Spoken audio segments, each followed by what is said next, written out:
morning, Los Angeles. Welcome to this regular meeting of the Los Angeles City Board of Public Works. There's Ted from maybe Machu Picchu, I'm not sure, but one of his classic photos. I hope everyone is well. It is Wednesday, September 22nd, 2021. Good morning, Dr. Campos. Do we have quorum? Good morning, Mr. President. Fernando Campos, Executive Officer, establishing roll call and quorum for today. We have President Good, Vice President Garcia, President Pro Tem Davis, and Commissioners Villegas and Caloza. President Good, you do have a quorum. At this time, we do not have any public comments. We also do not have any commentary under the Neighborhood Council comments section. No members of the general public are on the line either for any commentary on any of the items. However, we did receive one comment through our Google commentary form through our website on item number 2. That comment has been distributed to all commissioners and also the representative on item number 2. Good. Okay. Thank you very much, Dr. Campos. Without further ado, let's jump on in. I will motion to approve the minutes from Wednesday, September 1st, 2021. Do I have a second? Second. Thank you, President Pro Tem Davis. Any concerns? Caloza, Villegas, or Garcia? All right, hearing none, the minutes from Wednesday, September 1, 2021 are adopted and approved forthwith. So let's go to item number 1. Item number 1 is a budget increase in change order number 3859, Mladen Buntich Construction Company, Inc., North Outfall Sewer Rehabilitation Unit number 8, 6th to 8th Streets right-of-way and Enterprise Street siphon modification project. Recommending the board, 1, authorize $1,100,000 in additional contingency and approve a revised construction budget of $13,227,862 for the project. 2, authorize the city engineer to issue unilateral change order number 38 for the project to delete bid item number 52 and compensate Mladen Buntich Construction Company, Inc. for costs incurred associated with the bid item prior to notification of its deletion. And 3, authorize the city engineer to issue unilateral change order number 59 for the project to perform extra work during the cleaning of the North Outfall Sewer Rehabilitation Unit 8. Mr. Tolles, I believe, is with us on the item. Good morning, Mr. Tolles. Hi, good morning, Commissioners. Can you hear me okay? We got you. All right, so as stated, I'm Ryan Tolles with the Bureau of Engineering Wastewater Advanced Construction Division. Here today related to the North Outfall Sewer Unit 8 and Enterprise Siphon project. I want to refer everyone to Figure 2 of the report. This provides an aerial image of the project. The red is the NOS Unit 8 portion, and the blue dash is the Enterprise Siphon portion. The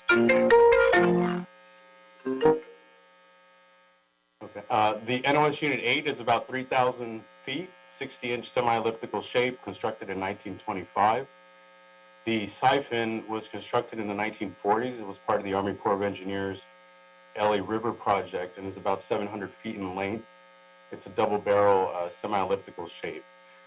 So the project scope was to rehabilitate these sewers using slip lining, and the NOS Unit 8 portion is successfully completed. The Enterprise Siphon portion is currently under construction and scheduled to complete by the end of this year. Back in January of this year, the scope of work for the siphon was changed during construction, and the reason for the change was to allow for increased capacity in the system compared to what was originally designed for. And so that really accounts for a bulk of the change orders and the budget increase on the project. But specifically in this report, we're requesting authority to issue 2 change orders and increase the budget ceiling. So, excuse me, the first change order is change order 38, and this change order results in a net deletion of about $290,000. So whenever scope of work on a project's deleted, the contractor is entitled to be reimbursed for costs incurred with that bid item before the item was deleted, before they were notified of the deletion. So in this case, the original siphon scope totaled $364,000, and the contractor has demonstrated costs incurred of about $74,000. So the total deletion is about 290 for this change order. And so what it does is it allows the contractor to be compensated for the costs incurred, and they have until the end of the project to demonstrate any additional costs they may have incurred, and they can submit that to the end of the project. And the second item is change order 59. This compensates for extra work performed by a subcontractor in the amount of $273,000. So during the cleaning of the NOS Unit 8, they encountered about 662 tons of debris compared to the 400 tons that was identified in the contract documents. So the contractor submitted a claim for their work, for that extra work and impacts to their work. BOE, BCA, the contractor, subcontractor, had formal conferences related to this claim. And in conclusion, BOE recommends a payment of $273,000 to the subcontractor for the impacts they incurred. Right now, the ball is in the contractor's court if they intend to continue the dispute. However, the issuance of this change order will allow for payment of at least the recommended amount. And the contractor, again, has until the end of the project to provide justification for anything additional. And lastly, the requested budget increase of $1.1 million is mostly to pay for railroad flagman costs associated with the siphon scope change, and also to have adequate budget to negotiate differing site conditions that were encountered throughout the work and to close out the project. When we originally came for the scope change, the fees were underestimated for the railroad flagman, and those fees are directly passed on to the city for reimbursement, and it's almost $700,000 of this 1.1 amount.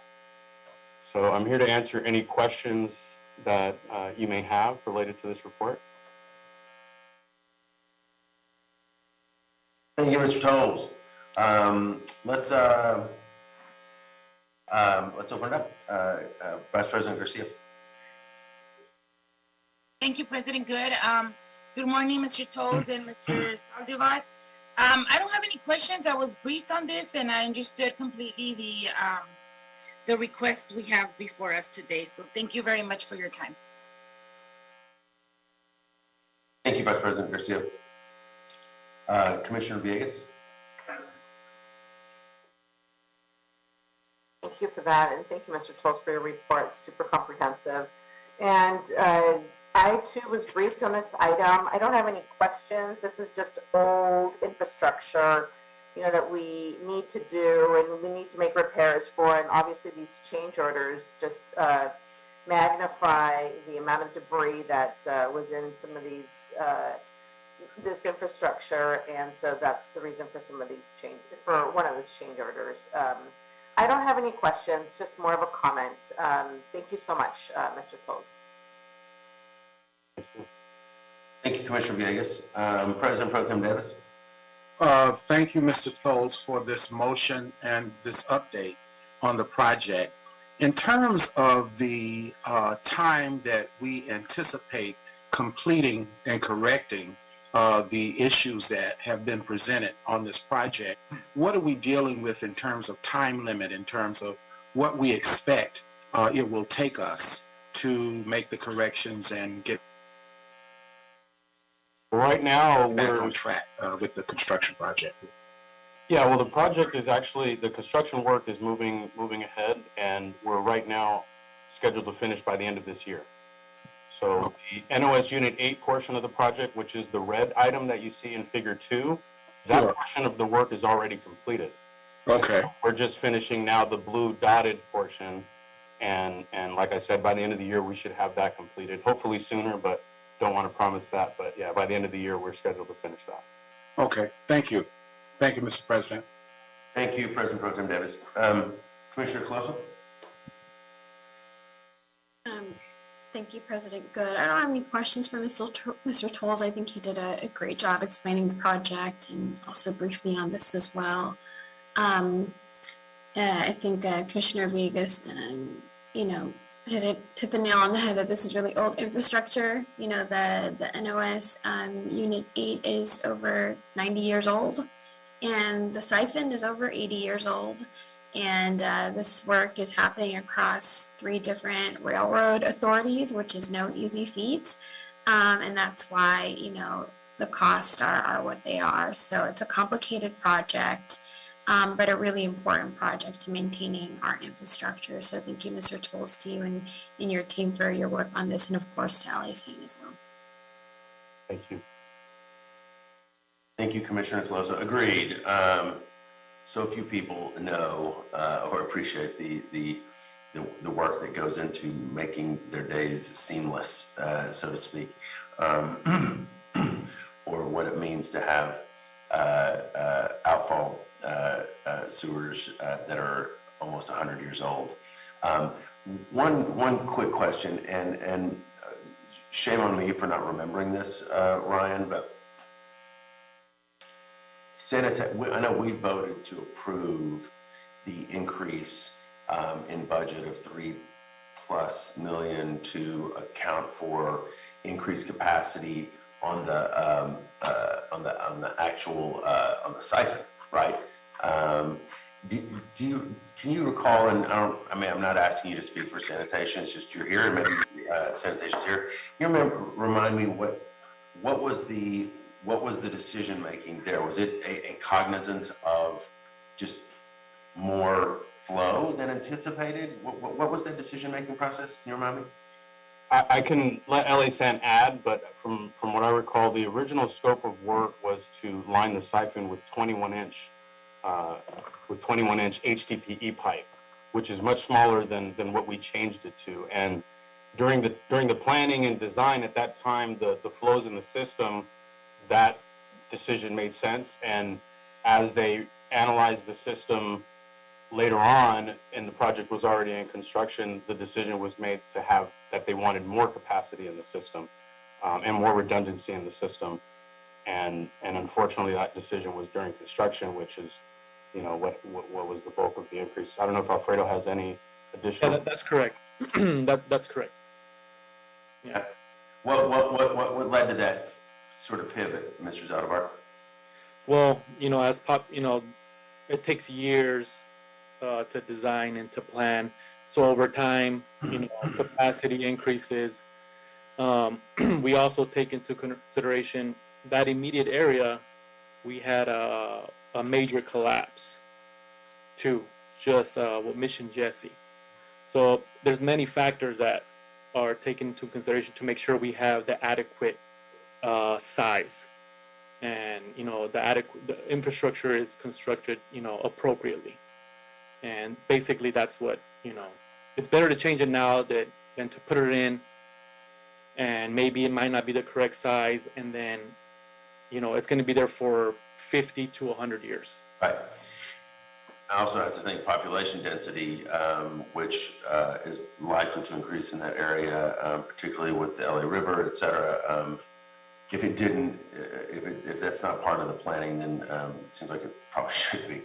So that makes sense. All right. Thank you, Mr. Tolles, and thank you, Mr. Zaldivar. All right. I will take a motion to approve the item. So moved. Thank you, Commissioner Closer. Do I have a second? Second. Thank you, Vice President Garcia. Any concerns or objections, Davis or Villegas? No objections. All right. Hearing none, the item is adopted forthwith. Thank you very much, Ryan. Thank you, Alfredo. Y'all have great days and great weekends, okay? Thank you, everyone. Thanks, y'all. All right. That brings us to item number 2. Item number 2 is change order number 23, Spinello Infrastructure West, Inc., North Outfall Sewer Rehabilitation Unit 9, Aliso Street to 6th Street project, recommending the board authorize the city engineer to issue change order number 23 for the project to close out the contract with a full and final settlement of all claims and or requests for equitable adjustment for the construction work performed on the project. Mr. Zaldivar, are you here on this item? Yes. Okay. And is Mr. Gavorek, are you lead on this presentation? Yes. Okay. Welcome. Good morning. Please proceed. Morning. Commissioners, and good morning, everybody. Good work, Richmond. I will be presenting this report. So, quick background on this project, April 22nd. I'm sorry? We're having some challenges hearing you. I think you're a little frozen here. Or maybe you can turn off your video. Yeah, that's a great call. Try turning up your video. That sometimes does help, though we'd love to see you. Okay. Is that better? Don't know Can you yet. guys hear me okay? Yeah. Oh, okay. All right, so I'll just keep going, and if there's a problem, let me know, please. Okay, so a little background on April 22nd, 2019, Board awarded the contract to Spinella West in the amount of 7.8 million with some contingency, so that brought it just over $8 million to rehab Unit 9 on Melissa, from Melissa Street to 6th Street on Mission. This is just upstream of the project we just heard about, Unit 8, and same problematic area.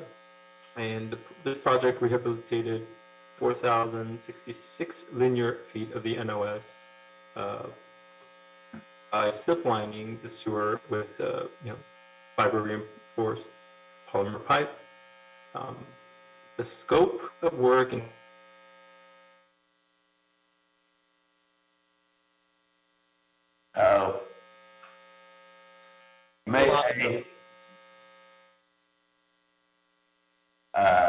that I know what's happening. Of course, it has to happen when my turn comes. Do you guys hear me okay now?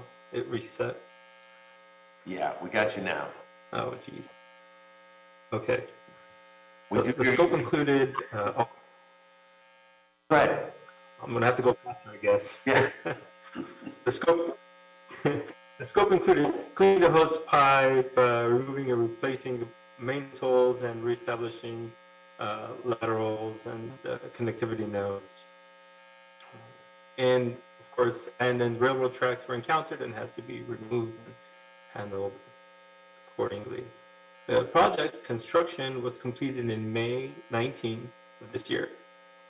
Okay, change order 23, it's actually the final closeout change order. So it closes out the job, and in doing so, we get to clean out all of the unused amounts of our bid items, including the allowance items. So I just want to note a couple of things here. You'll see a couple of large changes, and what we had during the project was an emergency that came up adjacent to this project, and the same contractor was able to handle that emergency as well as an emergency project. And so there was some scope of work that had to change, because some of that work that was supposed to be in the capital improvement project had to be done on an emergency basis. So what we did is we deleted the work for access pit 4, 4A, and access pit 5, and then we paid the contractor for whatever work that they had to do that was remaining after the emergency work was done.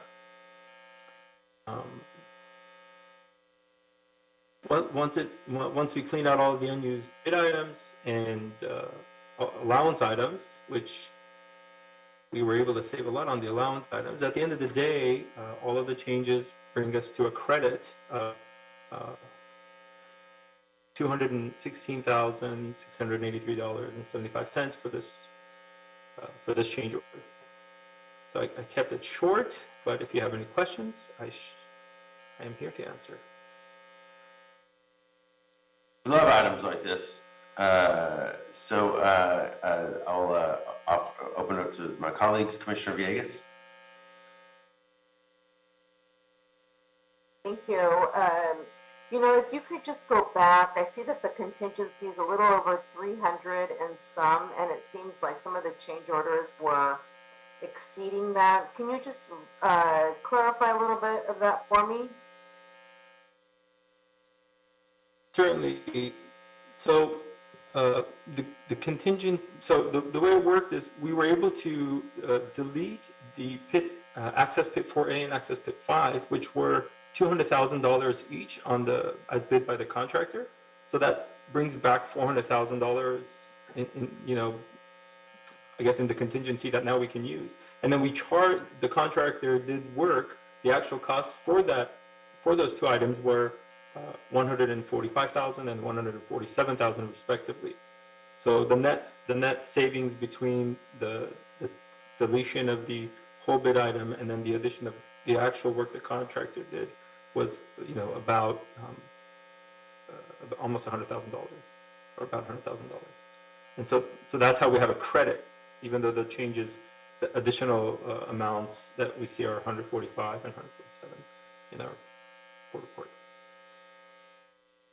Okay, I appreciate that. Thank you. I see that on here. Okay, thanks. You're welcome. President Pro Tem Davis. No questions for me on this item. Thank you, sir. Vice President Garcia. Same. No questions for me on this item. Thank you. All right, and Commissioner Colosa. Thank you, President Good. I don't have any questions for Kavork. Thanks for pushing through that presentation and doing your best despite some tech issues. So thank you. Yes, thank you for your persistence. You're an engineer. I expect you to work on your technology. I'm just messing with you. Thank you for that. Again, love items that end with please disencumber funds to send back to our coffers. So those are nice items and presentations to hear. So I will motion to approve the item. Do I have a second? Okay. Thank you, Commissioner Colosa. Any concerns, Davis, Garcia, or Villegas? No concerns for me. All right, hearing none. Thank you all. The item is adopted and approved forthwith. Thank you, Gavork. Thank you, Alfredo, and y'all have great days. Thank you so much. All right. Item number 3. Item number 3 is a grants agreement, U.S. Department of Agriculture, notice of funding opportunity number, I'm not sure, but number USDA, NRCS, NHQ, CCFWR 21, NOF 0000112, Farmers Market Food Waste Drop-Off and Community Composting Program. Peru, I'm gonna get you for this line you're making me read. I apologize. I'm recommending the board approve and forward this report with its transmittals to the council and mayor with the recommendation that the city council, subject to concurrence of the mayor, authorize the director of the Bureau of Sanitation to accept, negotiate, execute, and submit all documents, including but not limited to applications, agreements, amendments, payment requests, etc., subject to the approval of the city attorney as to form and legality. I believe Ms. Prophet's here on this item. Good morning, and Mr. Rosca as well. Look forward to hearing this. And I believe you've got a presentation, if I'm correct. I do. I'm not sure if I'm able. I'm trying to share screen, but I'm disabled, so I don't know if Fernando is able to. The host is able to. Dr. Campos? Let me up. We'll go ahead and make you co-host. Thank you. Give me about 30 seconds. I am also trying to join Myrna onto the call, but I do get a declination from her, so. Did she drop off somehow? Okay. She did. I will try to work that out. But okay. I'll actually be doing the presentation, so I can go ahead and proceed. Perfect. You are now co-host, so you should be able to hover towards your bottom right-hand side of the screen, and there's a green icon. Yep. Perfect. And if I can just ask you, do not press the red button. That will end the call for everyone. Got it. Okay. Okay. I'm hoping that you are seeing my screen here. Yes. And you're seeing the full screen, right? You're not seeing my other screen. Okay. Just making sure that's the full screen. Yeah. Okay. So we're presenting, requesting authority to negotiate accept and execute a grant award for the Farmers Market Food Waste Drop-Off and Community Composting Program. A little bit about the program itself, the project. LA San is collaborating with LA Compost and Kiss the Ground on this project. And the goal is to have, it's two components. We've got food waste collection points that are going to be established at community gardens, churches, parks, farmers markets in particular, and all with the goal of diverting a significant amount of organic waste directly from households to local composting facilities. The second aspect of this project is that we're actually going to be training LA Rec and Parks maintenance staff and educating them on organic regenerative land management practices, specifically on the production and application of compost to replace synthetic fertilizers. So this project has a total project cost of about $185,000, but there was a grant opportunity that we are working on for $86,000 of the project costs, and then LA San would be providing the match for our from the program management of $99,000 for the project. So the grant opportunity. This is actually through the U.S. Department of Agriculture, and it's the Community Compost and Food Waste Reduction Pilot Program. The opportunity has several objectives, and this project is hitting several of them. So we're a multi-benefit project. We're generating composted materials, we're reducing reliance on and limiting the use of fertilizer, and reducing municipal food waste and diverting food waste from landfills. So it was a great project being multi-benefit, and the award amount is $90,000. We only applied for $85,500. The match required was 25%. We've exceeded that match with our program management costs at LA San.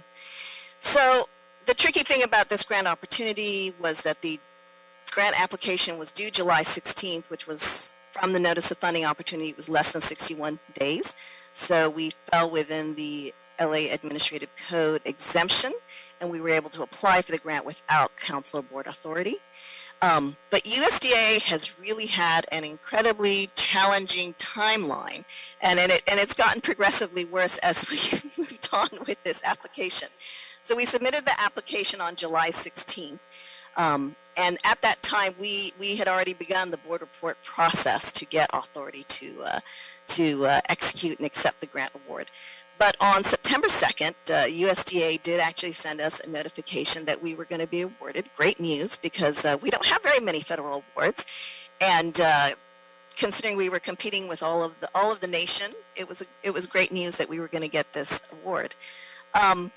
So when we were really pushing hard to get our authority documents in place so that we could accept the award, but and Commissioner Good, we briefed you last week, but since then we've had even more news.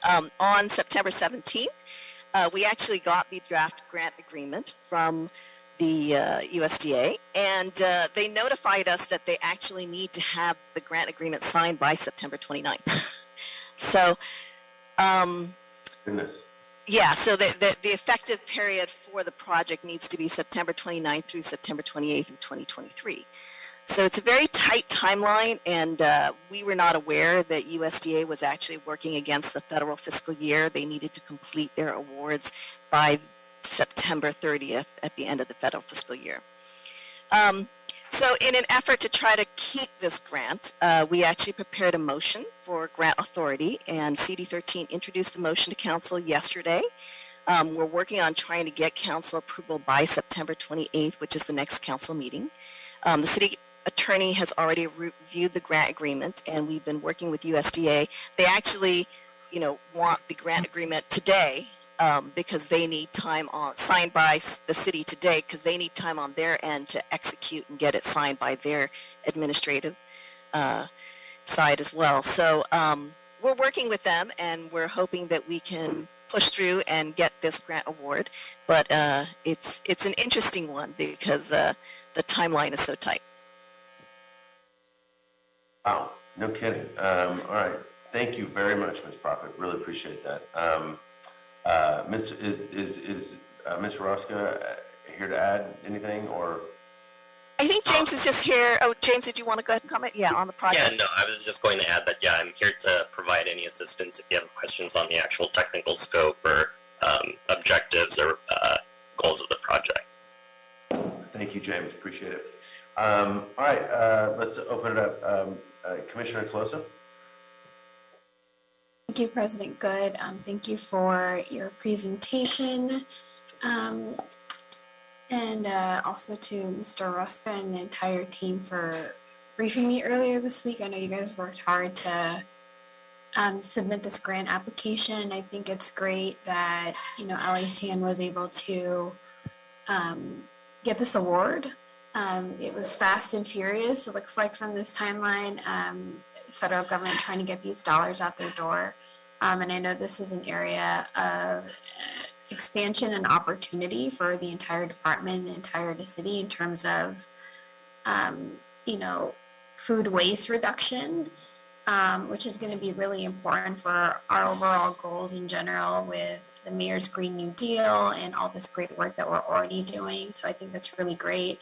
I know one of the follow-up questions that I had from our briefing with you all was around the locations of the farmers market. I know you shared that with me separately, but I don't know if you want to if you can also please share that with the rest of my colleagues and kind of the breakdown for their knowledge and awareness, and also just for the benefit of the public who may be listening to this presentation and wondering, like, this is great, like, how do I start dropping off my food scraps to these local farmers markets, and when does this all begin?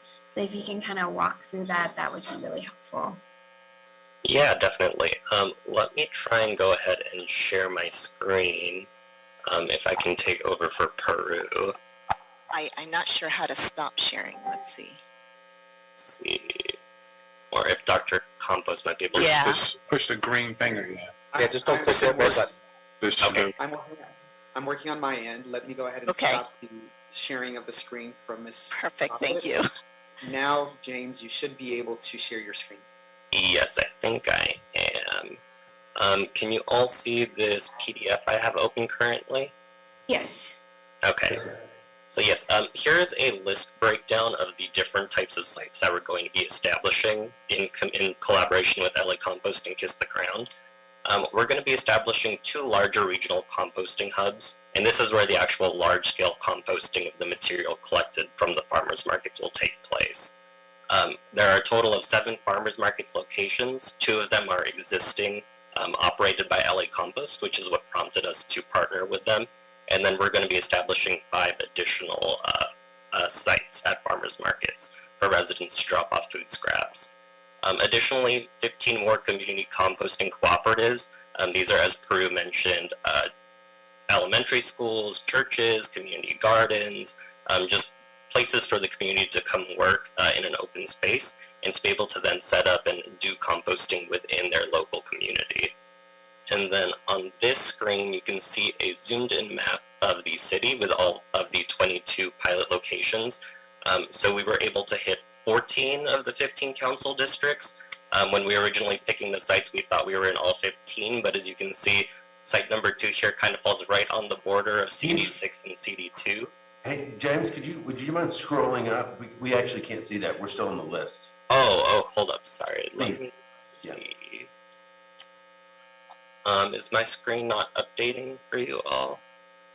No, right now we still have table 1 in front of There it goes. There we go. Are we good now? Yeah. Okay, great. Thanks. So yes, as I was mentioning, we were originally intending to get sites physically located in all 15 council districts. But when we did the mapping after the selection with LA Compost, location number 2 falls right on the border there of CD6 and CD2. So we don't have one physically in CD2, but obviously CD2 residents can participate in any of these types of locations that have been established. Thanks, Mr. Raska. And just curious, is there any opportunity to add additional sites in the future so we can make sure to have that coverage? I'd hate to leave out a council district, even though I understand you the intent was to get all of them, but that it ended up not being in the district once you looked at the address of the location. Yeah, definitely. So This pilot project is going to be kind of our first opportunity to expand and participate in this type of work. LA San is definitely planning to continue working to expand to additional locations based on the best practices and kind of what we learned from implementing this project. We do have funding in the works already for 2 additional sites. This is going to be through a collaboration with Office of Community Beautification and us piggybacking on a contract they have with LACC. We do know that the board and mayor's office also has additional funding to expand to more of these sites, and we've already been in some communication with mayor's office, so there's definitely more opportunity to continue expanding, not only to, right, of course, include CD2, but have even more locations throughout all the rest of the CDs. Great. And when is the earliest for residents listening would they have the ability to actually begin utilizing this program if we're trying to execute the contract by the end of the month? Yeah, so we would start doing our planning and implementation with LA Compost. So this would give them time to procure materials, set up the actual composting bins and collection program.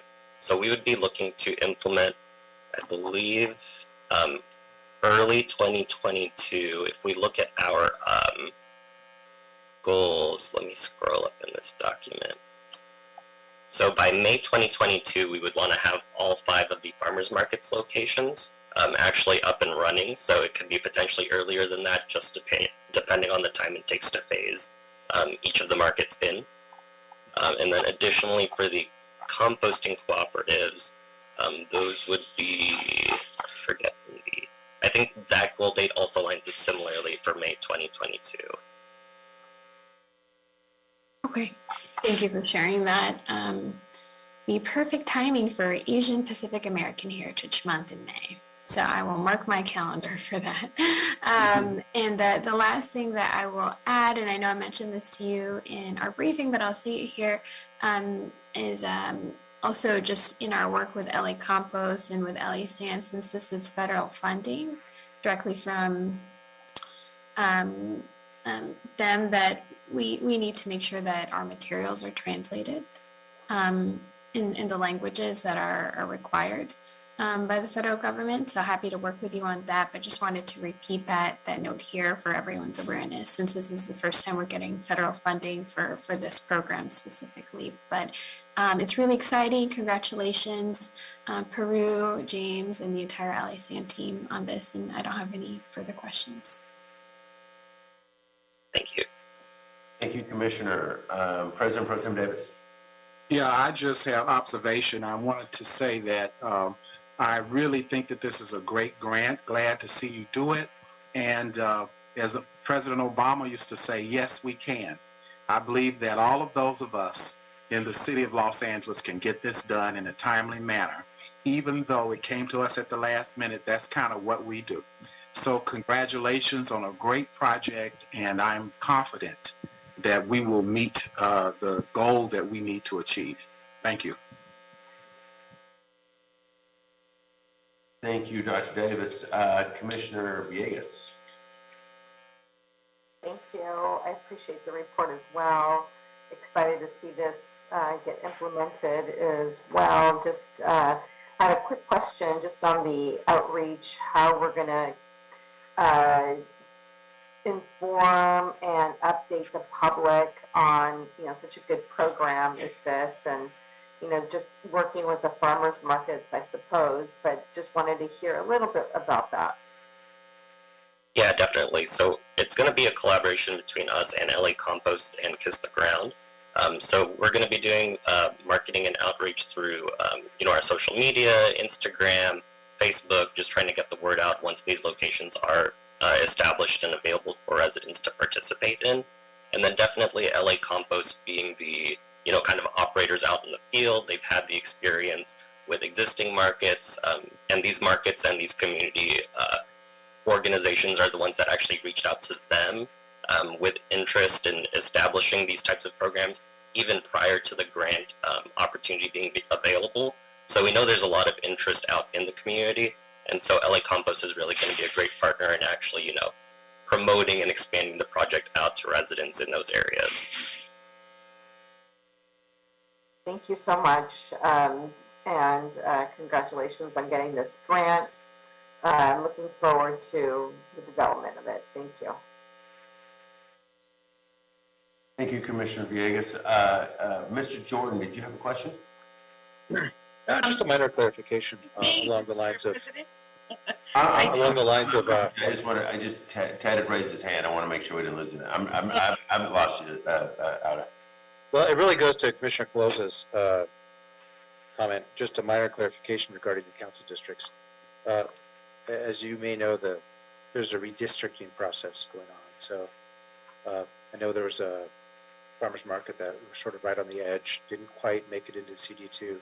I'm not involved in the redistricting process, so I don't know where the lines are going to be. But the lines are being redrawn, and I believe that will be that process will be completed by the end of this year, and it will take effect for the 2022 election cycle. So it may be that that market will be in CD2. I just don't know, but just because we talked about something sort of near the line, the lines are being redrawn. So again, I don't know where the new lines will be, but there will be a different map. Yep, fair enough, for sure. All right, thank you, Ted. Vice President Garcia. Thank you, President Good. I just didn't want to miss the opportunity to congratulate Ms. Prophet and the team on this, given that we have been working so hard during our grant task force on making sure that we as a public works department understand the process and when and where to get authority and how and so forth and where we can. But we also, the challenge has been and is, and currently, as you can see today, that sometimes the grantors have a different timeline than we do, or they have different priorities than we do.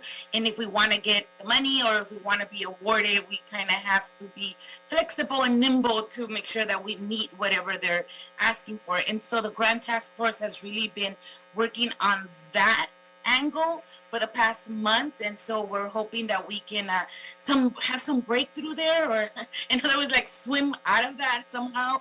But it has been a point of conversation within our group. So I just want to just say thank you, Ms. Prophet, for working on this grant and all the grants that you work in, and to the sanitation team, as they have a very developed department within working on grants. And so we look upon you guys to help us for the rest of the departments and offices. But having said that, I'm really happy that we are moving forward with this. This is, again, aligns with the Green New Deal as one of the initiatives for the mayor. And I just wanted to stress one point on when it comes to program, and I think my colleagues already did this, but just making sure that we have this educational campaign in Spanish. And I saw the communities that you're going to work in, which I think are great and are really equitable throughout the city. And so I just want to make sure that all the folks, and not just Spanish, but all the other relevant languages to the communities you're in would be very helpful. That way, everybody takes advantage of this program. And then the other side of it, the coming, the end of this, and which is something that I know I asked Mr. Rosca during our briefing, was how are we composting, and then are we going to be able to recycle back this compost to the community? So I just want to make sure we have we tie that in as well at the end. And it's not much. It comes out to be $45,000 a year, because it's 90,000 divided into 2. So it's not that much, $45,000 for a city as big as ours. But I know sanitation is going to do the best they can to make sure that everybody gets service, and that this program is a success as well. So thank you for that, and more to come on our grant task force, specifically on the process and the challenges that we have moving forward when we have very short time frames to submit any paperwork. So on that front, thank you so much, Sanitation Department, for doing this. I look forward to executing and implementing this program. Thank you both. Thank you. Thank you. Thank you, Vice President Garcia. Yeah, everything I would say has been covered. Congratulations on this. Great job being fast moving and flexible and getting it done. Hopefully this works out through council as well. Yeah, I mean, certainly the holy grail on zero waste is figuring out food waste. Another phrase from the former President Barack Obama was, all of the above approaches on existential crises are usually the way to go, and this is a crucial part of that. And so, as is partnership. So, good stuff. Congratulations on the grant. I will take a motion to. I'll introduce a motion to approve the item. Do I have a second? Second. Got 2 seconds. Great enthusiasm. No, I'm going to take 2. Okay. I got 2 seconds from Dr. Davis and Vice President Garcia. Any concerns or objections? Closer, Villegas. All right, hearing none, the item is adopted and approved forthwith. Get to council, Ms. Prophet. Thank you. It takes a village between our team, both the project team, our grant administrator, Myrna, and everyone else in LASAN and the city helping us get through this. So appreciate your support. Thank you. And thank you, Mr. Roskin, and thank you, Ms. Pietri, sorry. Y'all have great days. Thank y'all. Great, thank you very much. Forthwith. Thanks. All right. That brings us to the Curtis Tran section of our meeting. I was going to say Larry Shue, but Curtis is going to be handling this. Good morning, Mr. Tran. Good morning, Mr. President. Good morning, commissioners and the board. No, Mr. Tran, I got to read in the item or read in the agenda. So hold tight, real quick. Sure. I'll read in the record, and you guys give me the true verbal test of my day each day. Item number 4: street closures. Metro West Side Purple Line Extension Project, Section 1, South Sycamore Avenue between Wilshire Boulevard and 200 feet south of Wilshire Boulevard. Yes. Recommending the board. 1, find that the board has reviewed and considered the information in the Los Angeles County Metropolitan Transportation Authority West Side Purple Line Extension Project, Section 1, Draft Environmental Impact Statement, Environmental Impact Report, and the project final EIS-EIR. 2, find under the California Public Resources Code, Section 21166, and the California Environmental Equality Act Guidelines, Section 15162, on the basis of substantial evidence contained in the whole record, that since certification of the EIS-EIR, there have been no changes with respect to the circumstances under which the temporary street closure being undertaken would require a subsequent EIR or supplemental EIR. 3, adopt the March 2012 Mitigation Monitoring and Reporting Program, Appendix 1 of the final EIS-EIR, prepared by the Metro as it pertains to construction impacts. 4, find under CEQA Guidelines, Section 15091, that changes have been incorporated into the project which substantially lessens the significant environmental impact or effects as identified in the EIS-EIR. Further, find that there is no feasible alternative or additional feasible mitigation measures within the board's powers that would substantially lessen any significant effect the project would have on the environment. 5, adopt the attached CEQA finding of fact and statement of overriding considerations as it pertains to the temporary street closure, and find that the economic, social, technological, and other benefits of the project outweigh its significant and unavoidable impacts. 6, adopt the West Side Subway Extension Section 1 post-record of decision appendage, work phases 2.0, Wilshire Boulevard westbound and eastbound, traffic lane partial closures from September 25th, 2021. That would be Saturday at 5 a.m. to April 4, 2022 at 6 a.m. 7, specify that the Metro Transit Division of the Bureau of Engineering located at 1149 South Broadway, the board located at 200 North Spring Street, and other relevant City of Los Angeles departments are custodians of the documents or other material which constitutes the record of the proceedings upon which the board's decision is based. 8, approve the temporary full closure of South Sycamore Avenue between Wilshire Boulevard and 200 feet south of Wilshire Boulevard for approximately 6.5 months from September 25, 2021 at 5 o'clock in the a.m. to April 4, 2022 at 6 o'clock in the a.m., subject to the conditions identified within this report. And 9, Authorize the city engineer and the director of the Bureau of Street Services to administratively approve an extension of up to 2 additional weeks beginning Monday, April 4, 2022 at 6 a.m. and ending Monday, April 18, 2022 at 5 a.m. if unforeseen conditions are encountered which may delay the completion of this construction. Now, Mr. Tran, the floor is yours. Thank you, Mr. President. Before I give my step report, Dr. Campbell, can I share my screen while I'm giving my step report? Probably will be more helpful for the location of this closure. Yeah, absolutely. Curtis, is this a presentation that was prepared as a supplemental to the report, or is this part of the report that's already transmitted to the commission?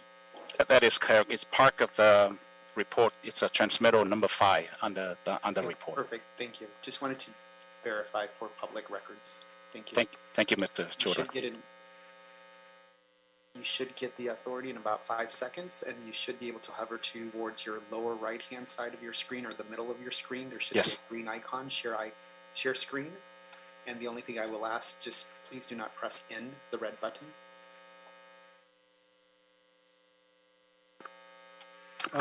Can you see my picture on your screen? Yes, we can. Okay, great. Good morning, Board Public Works Commissioner. I'm Curtis Shen from the Bureau of Engineering, Metro Transit Division. Today, I want to give my step report on the west side purple line extension, Section 1 project. The west side purple extension, Section 1 project extend the purple line subway from the existing terminus at the Wilshire Western Station to the west, about 3.9 miles along Wilshire Boulevard, which include 3 new stations. They are at the Wilshire La Brea, Wilshire Fairfax, Wilshire, and La Cienega, which is in City Beverly Hills. The street closure request before you is associated with the Wilshire La Brea station. As you, Metro and the contractor STS JV are requesting a temporary street closure of South Sycamore between Wilshire Avenue, south of Wilshire Boulevard, about 200 feet south of Wilshire Boulevard for approximately 6.5 months. As you can see the highlight on the picture on your screen, that's where the work zone will be. That's where the closure. In addition, the one-way eastbound closure in the highlighted area as well on Wilshire Boulevard. The closure is starting September 25th, 2021 and April 4th, 2022 to facilitate the construction station appendage structural associated with the future Wilshire and La Brea station. The appendage structure includes various structural ventilation egress for the station. As I scroll down, you can see these are the underground structure that the project needs to construct. All major submittals associated with the work have been performed and approved by Bureau of Engineering. However, there one result notice of non-compliant that was issued by the Bureau of Contract Administration. We are working closely with the contractor and also Metro to resolve this issue, and this issue should be resolved fairly soon, perhaps by next month. LA DOT have reviewed and approved the worksite traffic control for the proposed closure. LA DOT expect the proposed closure would not result in any new substantial traffic impact. In addition, the Traffic Management Committee will continue to review traffic impact permit to minimize any conflict with ongoing construction activity in the vicinity of this closure.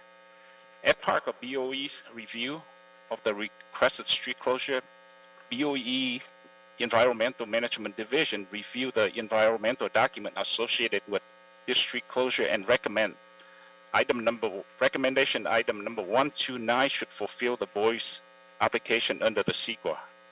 Council District 4 has concurred with this and provides support for this closure, including the peak hour exemption on Wilshire Boulevard. In addition, Metro Public Relation Team have performed public outreach for this closure and has scheduled virtual meetings for stakeholders affected by this closure. This is conclude my step report for you. I have we have staff from BOE, BOT, Metro, and also STV, the contractor, online to answer any question you may have. Thank you. Thank you, Mr. Tran. President Pro Tem Davis, any questions? None for me on this item. Thank you, Mr. President. Thank you, sir. Commissioner Villegas? Thank you. I enjoyed the report. Thank you for being so specific and the presentation. I don't have any questions. Thank you. Thank you, Commissioner. Vice President Garcia? Thank you, President Good. Mr. Tran, I appreciate your picture and actually like letting us know where the closure is going to have it with highlights and so forth. I know it might be basic, but this really makes a big difference. So thank you so much. My quick question is, I know that there's no access to the mini mall on one side, but I see there's access on the other side. I just want to make sure that the businesses there are aware that one side of their access is going to be closed for, I don't know, maybe like, what is that, 5-6 months? Yeah, about 6.5 months, yes. Okay. Yeah, I just want to make sure that that community of businesses is aware that this is happening. Yeah, they are, and if you like, I can ask Metro staff, the community relation team, give you more specific detail on it. Sure. And then also on that end, also for the staff that's going to do that, just quick question, are they going to be able to enroll into your business interruption fund? Yes, the Metro staff can give you the detail on that. Good. Business interruption fund as well. Okay, thank you. Thank you. Who's here from your staff? Okay. Dr. Campbell, I believe there are two. Casey Suda raised her hand, and also I believe another Metro staff. I didn't catch that one, but can you allow them to speak? Absolutely. I see Casey Shuda, and I also see a Jessica. Jessica Spearman. Yes, Jessica. Correct. Thank you. Casey and Jessica S., you are now allowed to speak. If you can please press *6 to unmute your microphone, or if you're joining us through a Zoom application, you can go ahead and unmute your microphone by hovering over your icon. You should be able to unmute your microphone. Please go ahead. Great. Thank you so much, Board of Public Works. This is Casey Shuda, Senior Manager of Construction Relations for the Purple Line Project. I'm going to go over outreach and engagement. We hand-delivered notices about this work back in May.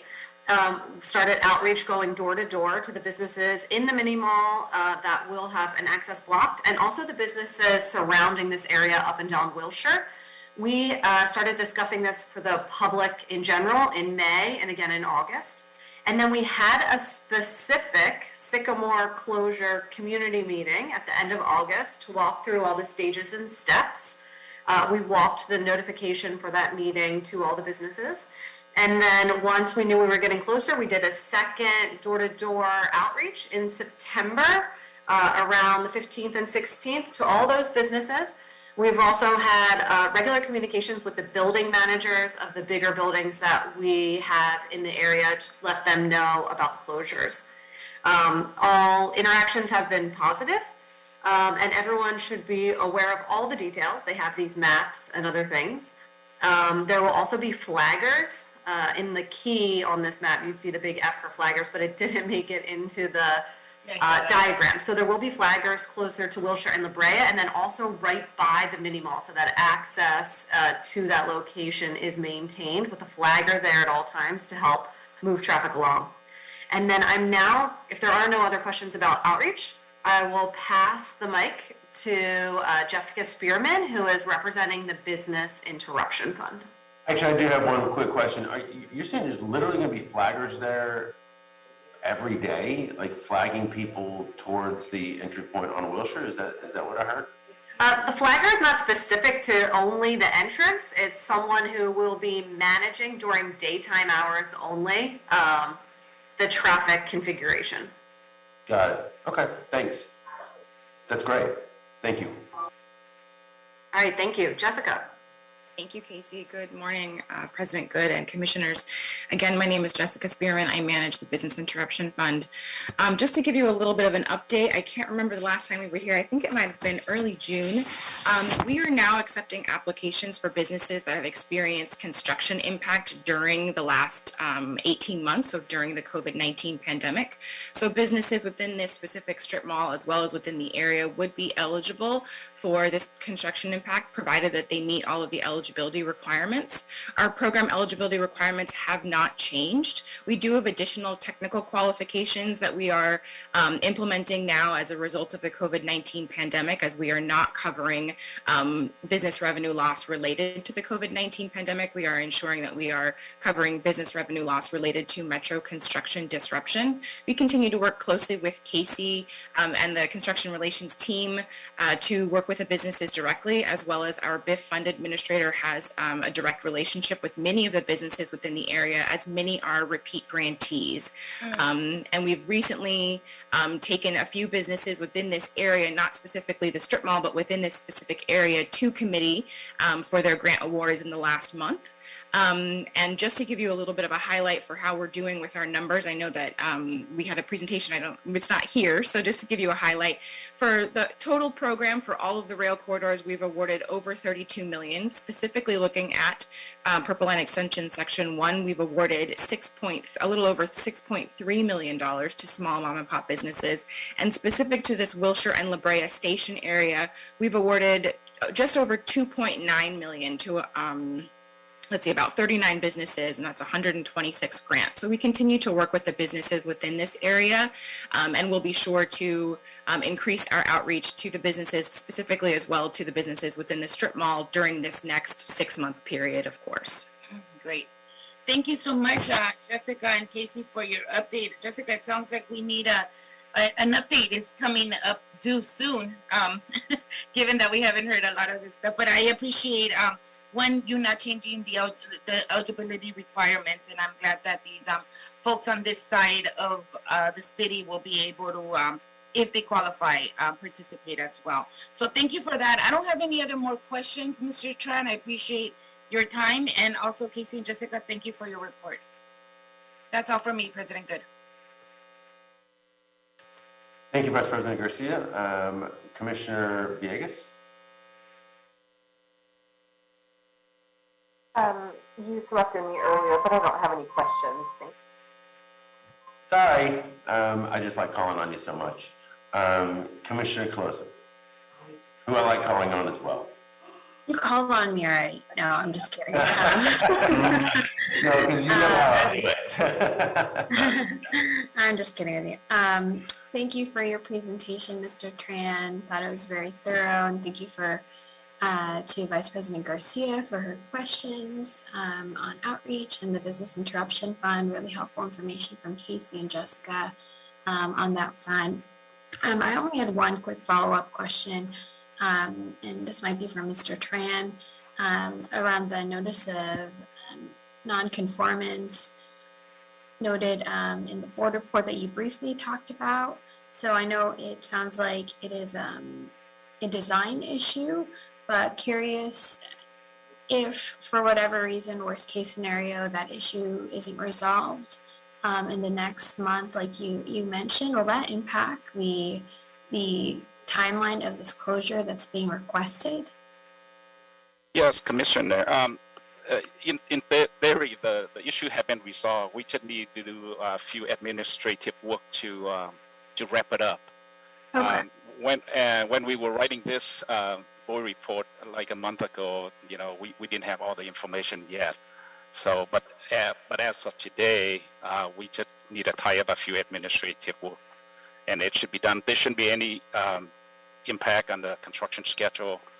The non-compliant should be withdraw pretty soon, as soon as we finish the administrative work. That's all there is. Okay, got it. I was wondering what that extra month was. Just wanted to make sure it wasn't impacting this closure timeline before us, should things not be completed. But I don't have any questions. Thanks all for your work on this, and I appreciate the map as well. So, no, great question. Thank you for bringing that to everybody's attention. All right, thank you. Everything's gotten covered. Very thorough, Mr. Tran. Thank you. I really appreciate it. And it's great to hear from Metro that lots of outreach has been done and lots of business assistance has happened here. So that's great. I don't have any further questions. Appreciate the map, by the way, for future reference. And I'll take a motion to move the street closure forward. So moved. Thank you, Commissioner Closer. Do I have a second? Second. Thank you, President Pro Tem Davis. Any concerns, Villegas or Garcia? All right, hearing none, the item is adopted forthwith. I think you guys have some work to do to get this thing rolling this week. So thank you all so much. Thank you, Mr. Tran. Thank you, Metro. The item is adopted and approved forthwith. You all have great days. Thank you. Have a good day, everyone. Thank you, sir. All right, that brings us, folks, to item number 5.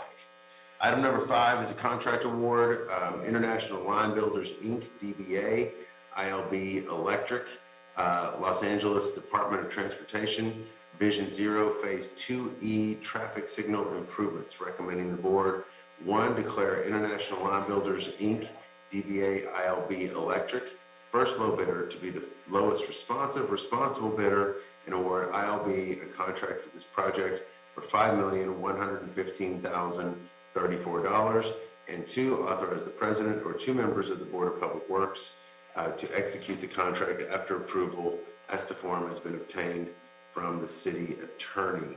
Mr. Driscoll from DOT appears to have joined us for this item. Good morning, sir. Good morning. Can you hear me? Loud and clear. Please proceed. Wonderful.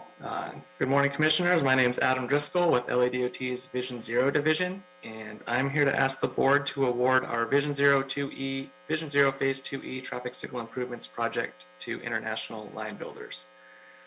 This Vision Zero Phase 2E project contract is basically the 5th iteration of our Vision Zero signal improvement packages. So we've done 2A through 2D. 2D is wrapping up right now, and this is just the next one. And this package consists of traffic signal safety improvements at 27 intersections throughout the city. We identified these 27 intersections based on a very calculated and data-driven approach to looking at the number of crashes at intersections throughout the city. The metric we use to sort of measure safety at intersections is called KSI, or Killed and Severely Injured. And we go through police data and other records we have of crashes and go over like a 5-year period. And we identified this list. We identified a list of about 30, but there's other conflicts or other projects pick them up. So the final package here includes these 27 locations that have a history of KSI that we're hoping to improve or mitigate that problem by this improvements we're making. So some further detail on the 27 intersections here. 3 of them are new signals. 11 of them are pedestrian hybrid beacons, what we also refer to as HAWKs, and 13 of them are just a traditional upgrading to left turn protected arrows. Along with each of these, I think it's all of them. There might be 1 or 2 where we don't have it, but we work with BSL to prepare companion plans to upgrade and improve the street lighting at all of these intersections, and a couple of them also have sort of civil engineering ramp improvements to upgrade the crosswalks and the ramps into ADA compliance. I'll also point out, we always do a parking analysis and determine the parking loss related to these projects. This one's very minimal. Of all 27 locations here, it looks like we're losing a total of 10 spots and no more than 2 at any of the intersections. And I will point out that these are all relatively high-profile intersections that the council offices are aware of and are very eager to get these safety improvements in as quickly as possible. But having said that, we still notify them of the potential for parking loss, and we will work with our planning team in their office to relay that to the public to the extent that they feel is necessary. Otherwise, that's it. I think it's a pretty straightforward project, and we've already scoped out our 2F and 2G projects, which hopefully we can get to those relatively soon. So if you have any questions, I'm here for those.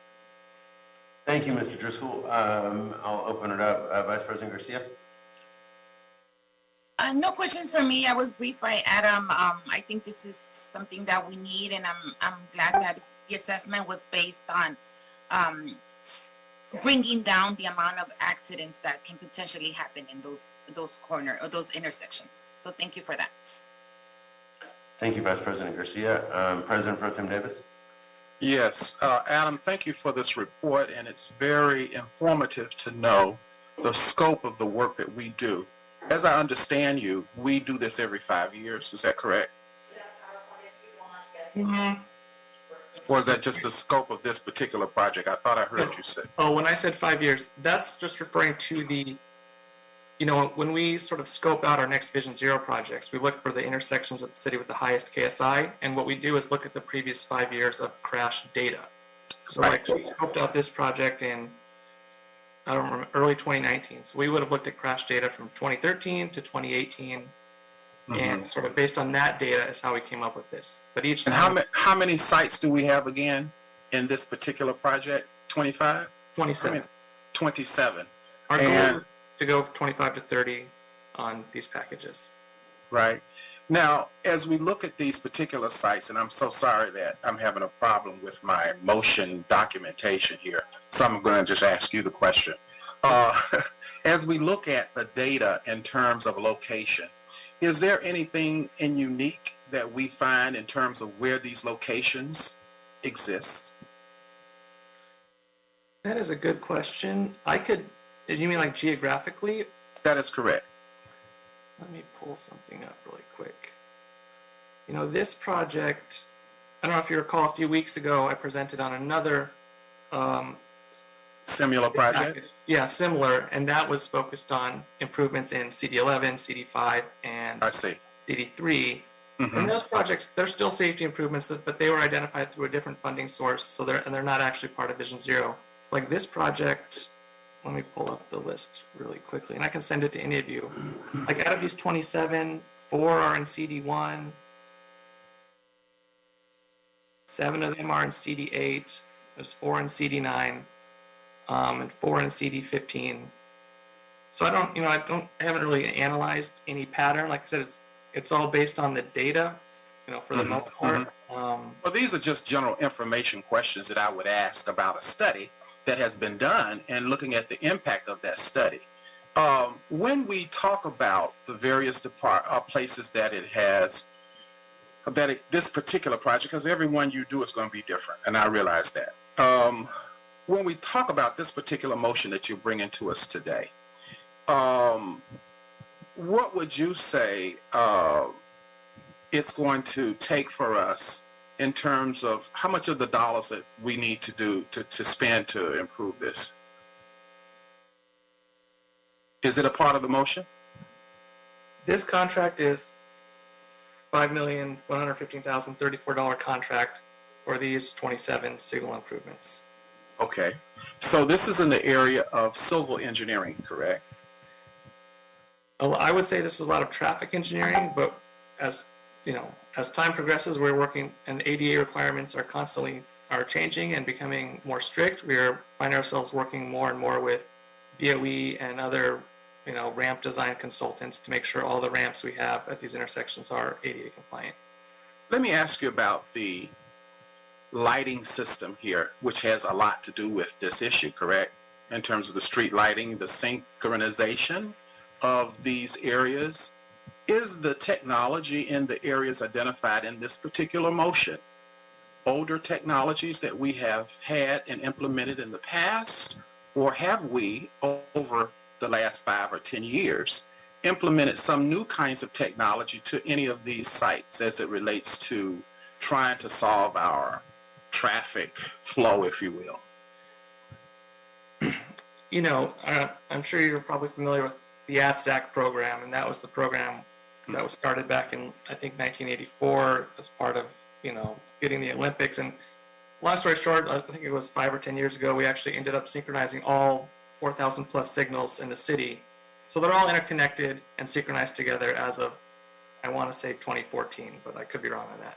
So that part of the technology, I'm not entirely familiar with. It's working, and all the corridors are synchronized and working together to work as efficiently as possible. As far as the improvements we're doing on here and like newer technology, I would say, are these pedestrian hybrid beacons, and like I said, what we call hawk signals. This is a newer type of traffic signal that we've only recently started implementing. So there's probably only a handful in the city. I know as part of the previous Vision Zero 2D package, we just activated a couple at 38th and Western and 39th and Western. And I know there's one at Pico and Maslin, I think, that we did as part of a Great Streets project. But off the top of my head, I don't know the others. But that's a relatively new technology, I would say, that focuses on pedestrian safety and gets us. So are all of the sites that you're presenting here today recipients of that technology that you just talked about, that we have implemented that at some point over the last 5 years in these various sites, that technology that you just discussed? No, the pedestrian hybrid beacon technology or different type of signal is 11 of the 20 is what's being installed at 11 of the 27 intersections on this project. Okay, so now I'm trying to understand. Okay. Is that beacon technology what we have already implemented or what we propose to implement? We have already implemented it at a handful of intersections, and we are hoping this contract is the first big push where we want to put in a bunch of those. So that technology is a solution, quite frankly, to resolve some of the potential conflicts that we have implemented it in other areas, correct? Yes. We hope that that technology will be fruitful for us in these 27 that you have identified before us in this motion. Correct. I think they will be. Okay. Now, you mentioned that we have synchronized all of the lights together. That technology is synchronized them to what scope have we synchronized them? In that area of town? Or explain that to me. Well, I haven't worked in our signal timing section, and they're the experts on this, but basically, okay. That's okay. We have, what's the best way to, basically they're all synchronized together in such a way that the folks who work in, the ATSAC center or in our signal timing section are able to manipulate and work with, prioritizing traffic in certain directions on certain corridors, just in the most efficient way possible. Or say like at the end of a major event, they might give more greens to one direction of traffic. So that's,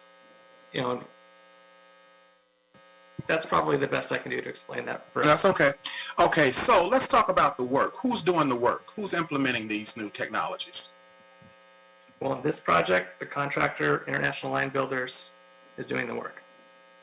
And how many companies that have the knowledge and skill to implement this kind of technology? We typically get 4 or 5 bids on these, and there's a handful of I would say 3 or 4 or 5 contractors that we regularly work with to build these. But I wouldn't say the technology is, all the plans describe all the equipment and how things are built, and they work with our construction managers and Con Ed inspectors. So I think in any qualified electrical company that does traffic signal work is qualified and capable of installing. So you say we have a lot such companies. Obviously, all of them don't apply for this particular grant or proposal, but that we have an ample amount, a reasonable amount in our region. Is that correct? Yes, this project got, I think, 4 bids. You got 4 bids? Yes. And obviously, this is the lowest bidder. Yes. That we have chosen, or is it a company that we've worked with before that from which we've had success? We have worked with them before. They are the contractor that was awarded the Vision Zero 2D contract, so we're working with them right now on that. And they happen to also be the same company that we just awarded that West Side package I came to you with 3 weeks ago. They were also the low bidder on that. Okay. So we have a multifaceted industry of individuals who do work with us on these projects. Yes. More than one company does this kind of work for us, depending upon the motion and the region that we are presenting the opportunity. Yes, and they hire a number of subcontractors who do a big portion of the smaller parts of the work though, too. That's what my second question was. So who have they hired to do this? I mean, in terms of generalities, local Los Angeles small business, women-owned businesses, emerging businesses have gotten an opportunity to work with this company on this particular proposal before us today. I think so. I mean, DOT is not too involved in analyzing the bids and identifying the lowest responsible bidder. We rely on the folks at Project Award and Control, and they sort of do the final assessment of whether the bidder is qualified or not, whether they've done their good faith. So would I find this information out in another motion other than here in yours? In this board report, you should, on page 4, it does list the subcontractors they hired, what percentage of the bid they are, and it seems like most of them qualify as OBE or other business enterprise. This is an area of specialty where there are not many minority electricians doing this work, right? Is that pretty accurate? I would say so, yes. And there's certain things like cutting the loops in the asphalt that detect cars. There's only a small number of companies that do that. Even pavement striping in Los Angeles, there's only 2 or 3 companies that do most of that work for us. Okay. So I would say yes. Okay.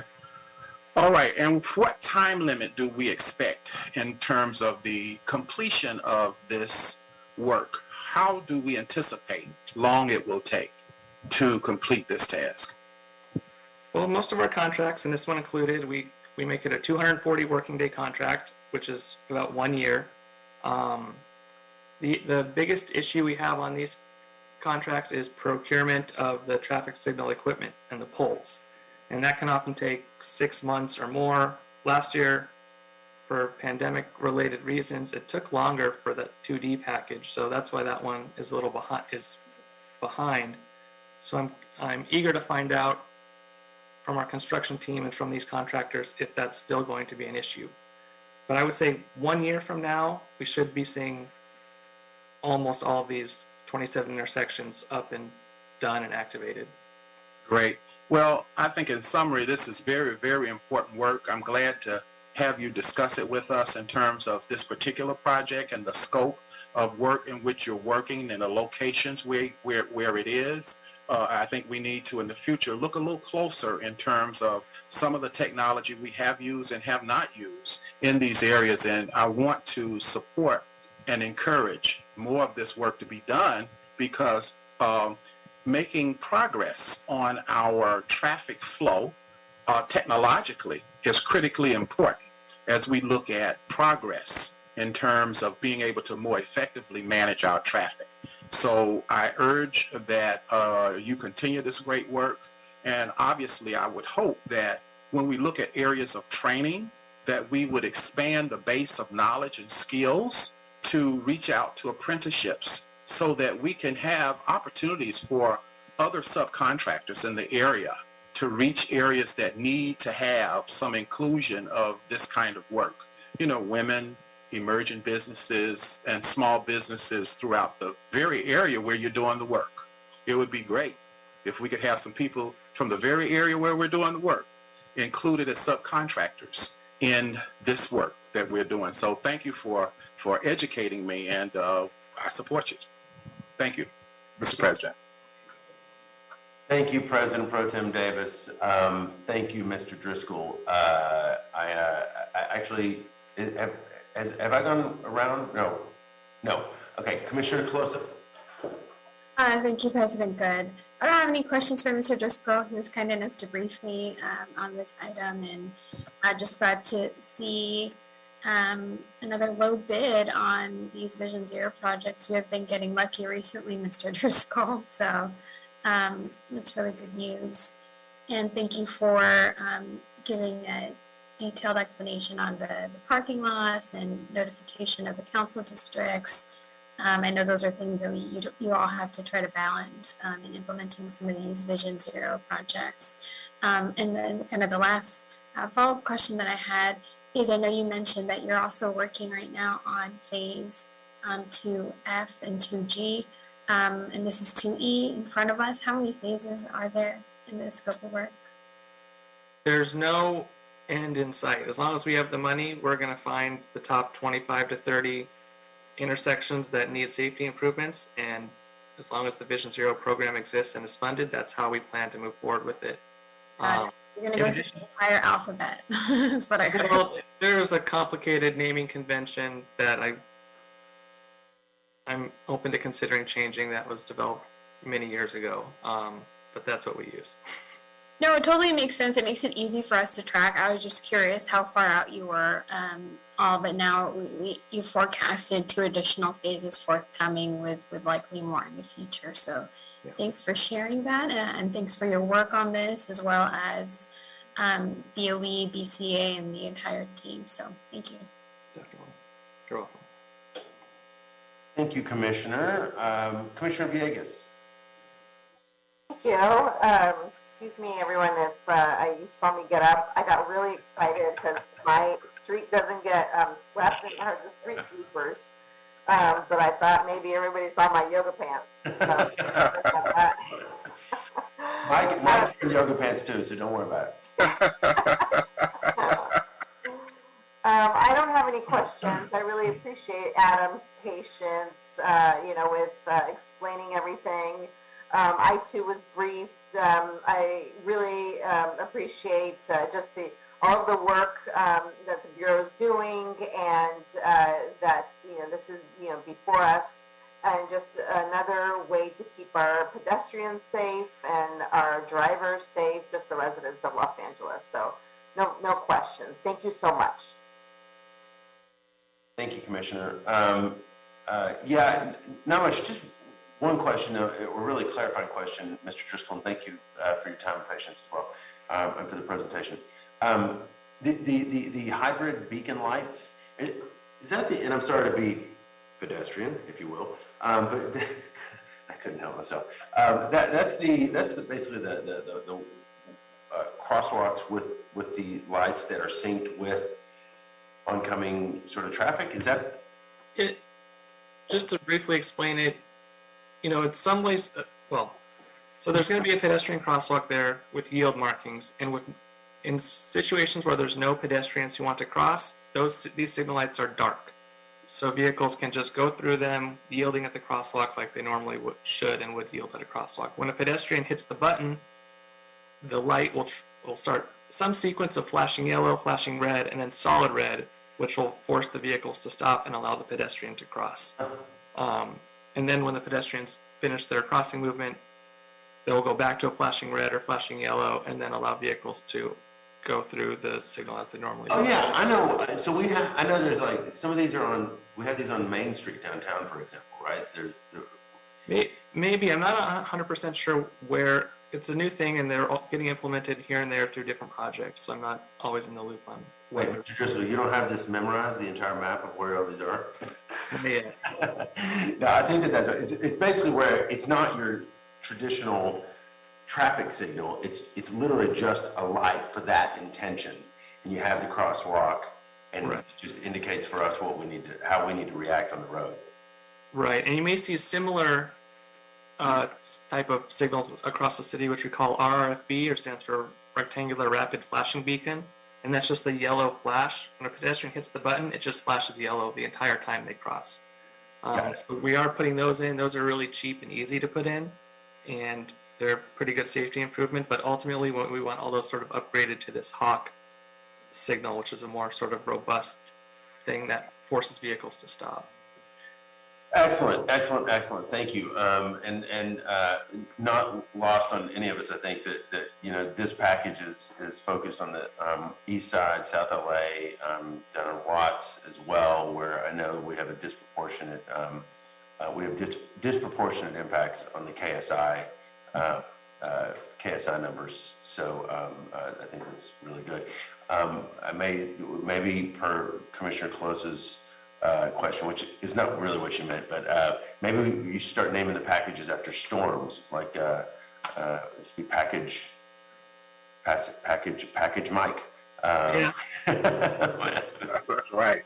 I have a lot of creative ideas, but I gotta Okay, there's Signed off. plenty of debate internally, I'm sure. All right, Mr. Driscoll, thank you very much. Really appreciate it. Colleagues, I have a motion to move the item forward. Move.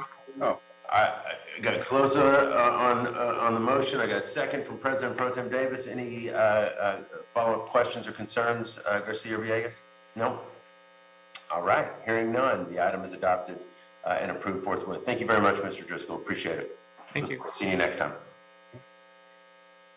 All right, thank you all very much. That really is exciting work, crucial work, to say the very least. Okay, that brings us to item 6. Actually, I'll tell you what, item 6, item 7, item 8 are all AFEs from sanitation. What I'm going to do, and I see Mr. Hamilton up there, I'm going to read all of them into the record and take them as a package. Item 6 is Authority for Expenditure, South Coast Air Quality Management District.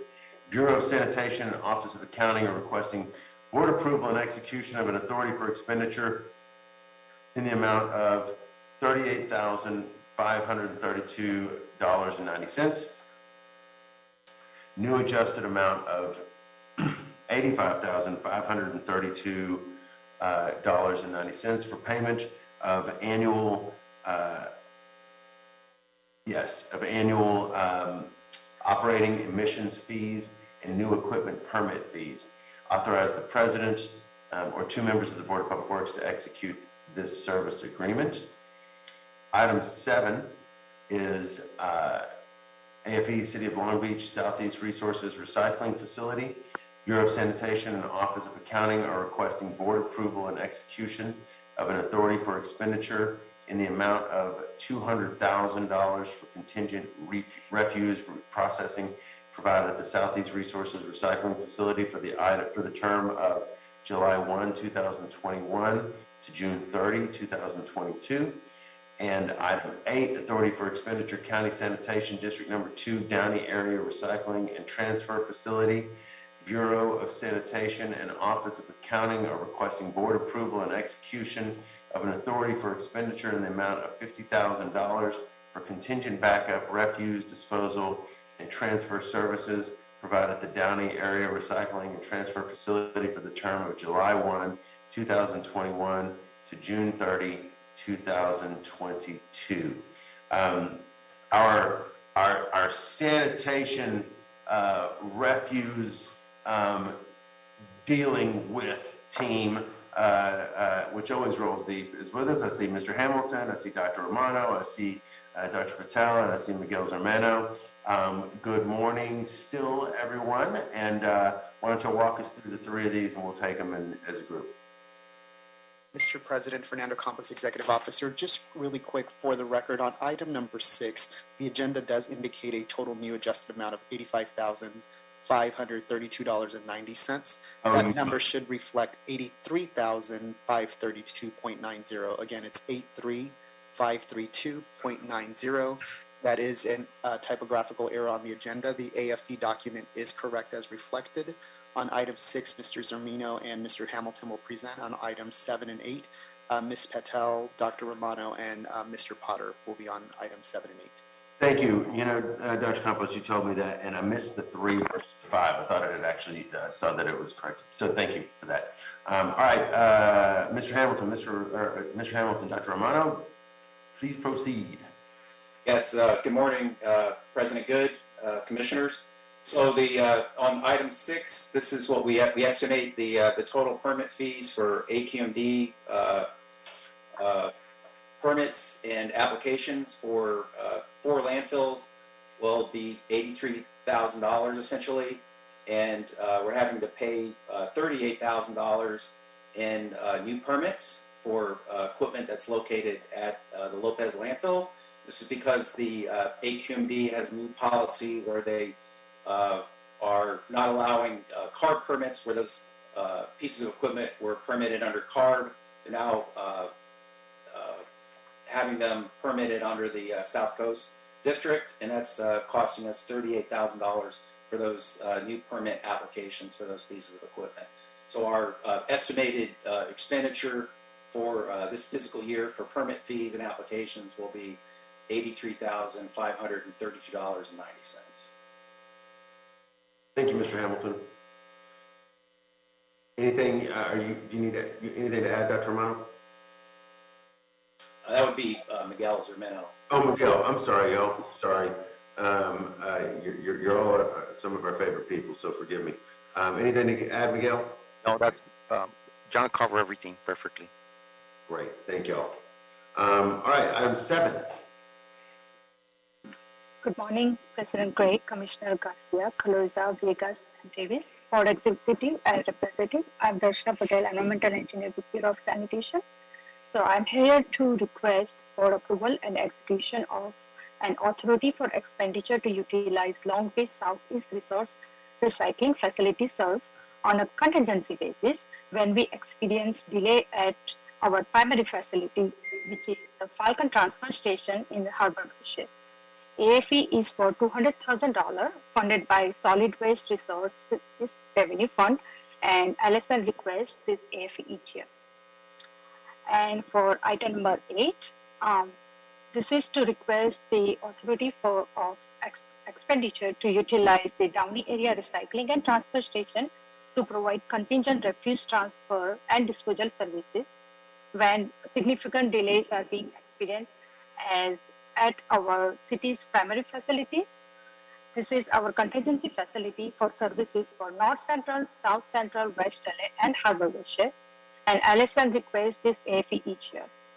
This facility is operated by LA County Sanitation District, and they have a policy not to enter into long-term contract for this contract for these services. So this AFE is for $50,000 and will be funded from the Solid Waste Resources Fund. Thank you, as always, Ms. Patel. Thank you, Dr. Romano. Any questions, colleagues? Vice President Garcia, we'll start with you on any 3. Thank you so much. I don't have any questions. This is pretty routine for us, so thank you. Thank you, Vice President. President Pro Tem Davis? No questions for me on this item. All right, thank you, sir. Commissioner Closa? Thank you, President Good. Thanks all for your tag team presentation. I just have a follow-up question for Ms. Patel on the last 2 AFEs that she presented, the contingency for Downey and for Long Beach. So I know we, sanitation requests these AFEs each year. Just curious, how much do we actually end up expending from the budget amount that you requested each year? For Long Beach Surf Facility, we haven't utilized this facility for a long time. This is just a backup contingency option if none of our contingency options. And for dirt, luckily we haven't utilized this one last year either, but we would like to keep this option open for us. Got it. Yeah, so it's just a backup, but we haven't actually tapped into this contingency in many years. Yes. Got it. Okay, that's what I just wanted to clarify that, because I know you mentioned that you request it every year, so it didn't sound like that the usage was actually going up or being used at all. So thanks for clarifying that. That was my only follow-up question. Thank you. Thank you, Commissioner Closa. By the way, we have a Bob Potter sighting as well, in case anyone wants to ask him about the Dodgers. Commissioner Villegas, why don't you close us out? I don't have any questions. Appreciate just all the information. Good to see everyone. Thank you. Yeah, I don't either. The safety is crucial, and so I applaud us ensuring these contingencies. Absolutely crucial in a very fluid environment, as it were, on this work. So thank you all very much. The solids sanitation team rolls deep. We appreciate you all being here. Thank you so much. I'll take a motion for items 6, 7, and 8. I'll move 6, 7, and 8 with the amendment on item 6 for the correct amount.